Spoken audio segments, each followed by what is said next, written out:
Escuchamos al doctor Agustín Saldívar, director del Hospital de Trauma. Pasado otra vez, había ingresado el día martes a las 15:40 horas con traumatismo en aquel entonces moderado por escala de Glasgow. A su ingreso, un deterioro que posteriormente había requerido una intubación orotraqueal.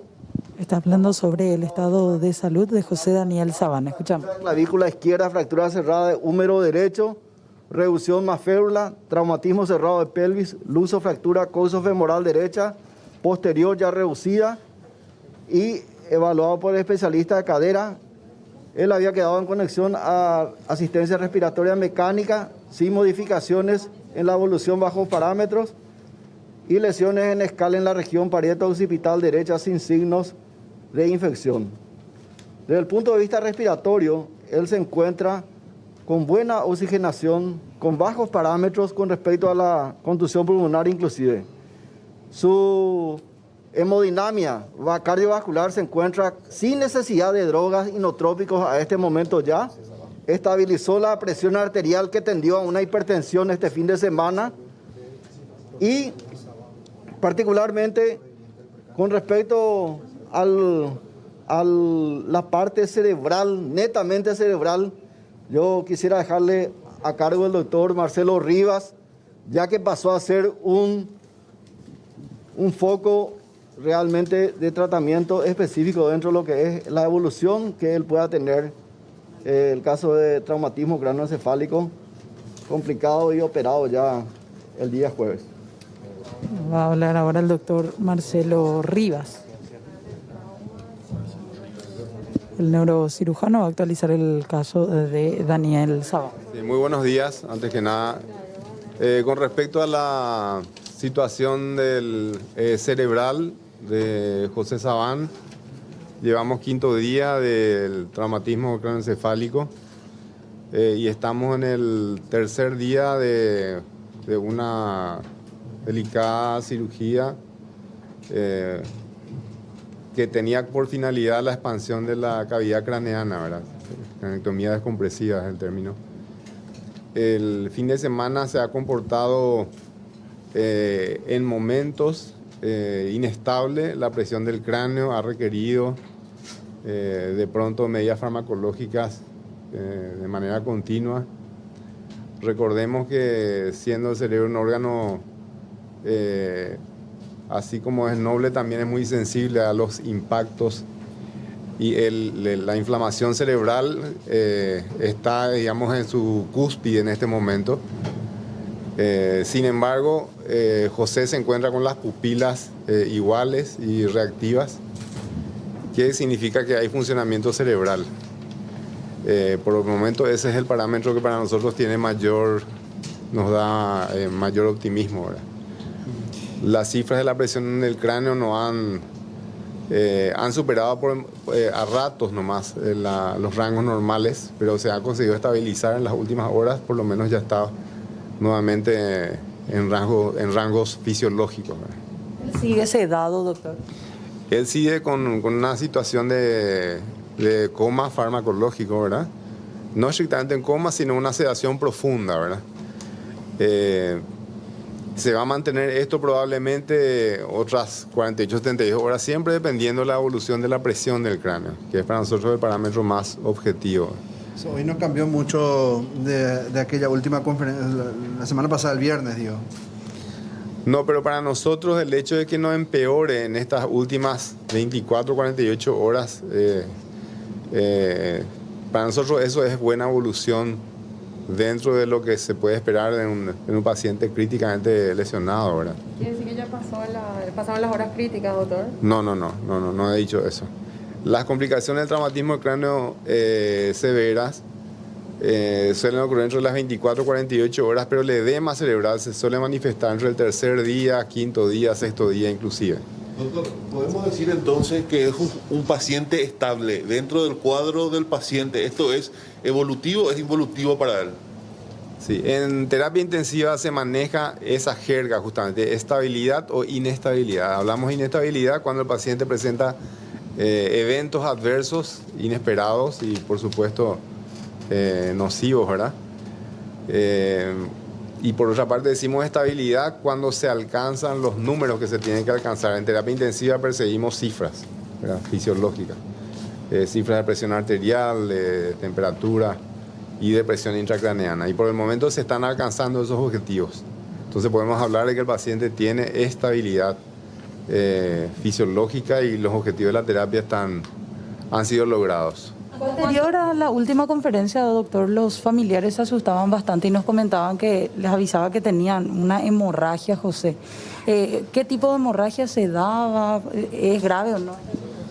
No, tuvo un descenso de hemoglobina y hematocrito, que son parámetros de hemorragia. A veces nosotros tendemos a pensar que hay una hemorragia cuando hay un descenso brusco.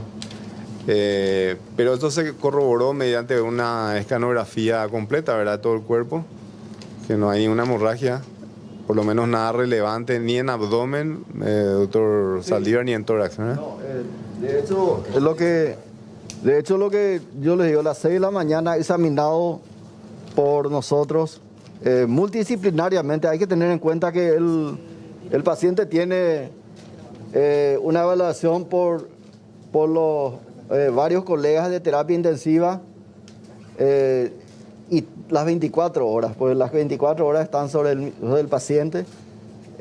Y esta mañana el examen del tórax y del abdomen se refiere. Nosotros hemos encontrado un abdomen blando, depresible, ya tuvo catarsis el paciente, es decir, ya tiene ventoseo y también emisión de materias. Tiene tránsito, está siendo alimentado por sonda nasogástrica y eventualmente, si es que lo requiere, en ciertos momentos seguro los terapistas considerarán poder reforzarlo con alimentación parenteral si lo requiere. Pero hay una cuestión que, digamos, en el escrito del doctor Jorge Torres, porque cada uno hace su informe, hablan de que él necesita 48 horas más a partir de hoy del sueño anestésico, de manera que se vayan recuperando realmente o se mantengan estas variables que hoy por fin tenemos una presión de 12,8, como dicen la gente. Tenemos no dependiendo de drogas, ni hipotensoras ni hipertensoras. También, entonces eso es lo que nosotros queríamos compartir, ya que la presión de las consultas son permanentes, no solamente por ustedes, sino que nosotros tenemos una comunicación continua con Ña Blanca Bacari, la licenciada, por el hecho de que, ustedes saben, hijo único, y también las expectativas de la gente es que es el único sobreviviente de un accidente aéreo en el cual fallecieron 7 personas. Entonces, eso es lo que queríamos informar en resumen y estamos abiertos a cualquier tipo de consultas. Para reiterar, doctor, entonces, dentro del cuadro en que él se encuentra está estable y con una evolución, digamos, positiva. La evolución es positiva. Ahora, sale un poquitito del concepto, porque ustedes saben que, vuelvo a repetir siempre, la forma en que se produce el accidente. Nosotros tenemos 2.000 traumatismos de cráneo grave manejados por el Hospital de Trauma al año. 70% de los siniestrados en siniestros viales son motociclistas a cabeza pelada. El caso de él, ustedes saben, caída de altura en velocidad que impacta contra un elemento fijo que es la tierra, y él es despedido afuera y tiene una herida grande dentro de lo que es el lado derecho. Entonces sale un poquitito el concepto. A lo mejor en otros casos también hemos requerido no solamente dormirle al paciente en un sueño anestésico de 3 días, sino también un poco más. Y uno interactúa de acuerdo a la respuesta que tuviera. Porque mucha gente se pregunta, ¿cuándo le van a despertar? ¿Cuándo le van a suspender las drogas? Estaba conversando con el doctor Marcelo y él estaba compartiendo con nosotros, dentro del equipo, que eso requiere que por lo menos 48 horas más tengamos todos estos parámetros de normalidad sin drogas, inotrópicas que levantan la presión o bajan, y realmente los otros órganos también tengamos esa estabilidad. La presión del respirador está en límites aceptados dentro de lo que es la contusión pulmonar. El tránsito intestinal está recuperando en este momento, y por otro lado los parámetros de laboratorio también como ser medición de las proteínas en sangre, porque acuérdense que requirió en cierto momento transfusión de glóbulos rojos y plasma, y bueno, todo eso sumado es lo que hace a la vida de la terapia intensiva. Para un evento como el que él sobrevivió, tan dantesco, su salud hoy puede ser considerada óptima, es decir, ya tiene la presión sanguínea al menos estabilizada. Nosotros consideramos siempre cada puntito que ganamos, cada batalla que ganamos dentro del concepto en general.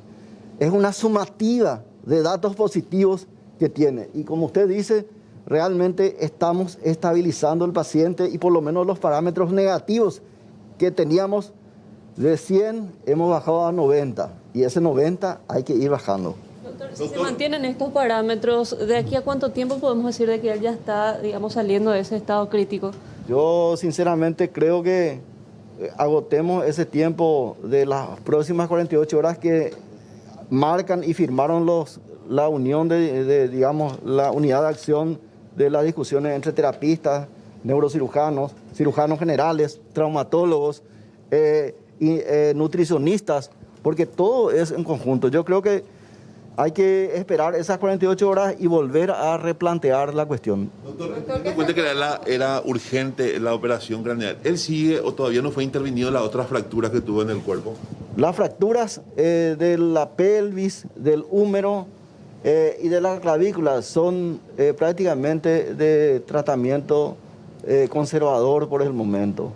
Habrá tiempo, una vez que tengamos pacientes fuera de este cuadro de cerebro agudo, que es lo que está monitorizando sus pasos. Doctor, ¿qué secuelas podría dejarle al joven? Algunos dicen que podría no recordar cómo ocurrió el accidente, teniendo en cuenta de que la Fiscalía está esperando dentro de la investigación a ver qué pudo haber pasado. Habla de vuelta el doctor Marcelo Ríos. Esa situación se va a definir recién cuando el paciente esté absolutamente sin efectos de sedación, sin ningún tipo de efectos sedantes de fármacos. Como para que tengan una idea de la perspectiva en la siguiente semana, en esta semana, ¿verdad? Cuando el paciente alcance una presión intracraneana normal de por lo menos 48 horas, rango absolutamente normales sin fluctuaciones, ahí se va a plantear el despertar, ¿verdad? Se le va a suspender la sedación y se va a ver. En ese momento se reclasifica la severidad del traumatismo de cráneo nuevamente como para establecer una nueva conducta, ¿verdad? Hay pacientes que después de un traumatismo severo, ¿verdad?, ya con la disminución de la sedación van reaccionando. Hay algunos que se despiertan totalmente, ¿verdad? Hemos tenido casos de que han recuperado hasta un Glasgow, una clasificación en Glasgow sorprendente, ¿verdad? Pues tardará meses. Y en estos casos, ¿verdad?, que por desaceleración brusca, que es la lesión axonal difusa, probablemente toma un par de semanas hasta que tengamos el nivel propio de la lesión del paciente, ¿verdad? No enmascarado por sedación o por otras situaciones. De modo que a partir de que las cifras del cráneo estén normalizadas, probablemente van a tomar 2 o 3 días más para que nosotros suspendamos la sedación, probablemente sea así.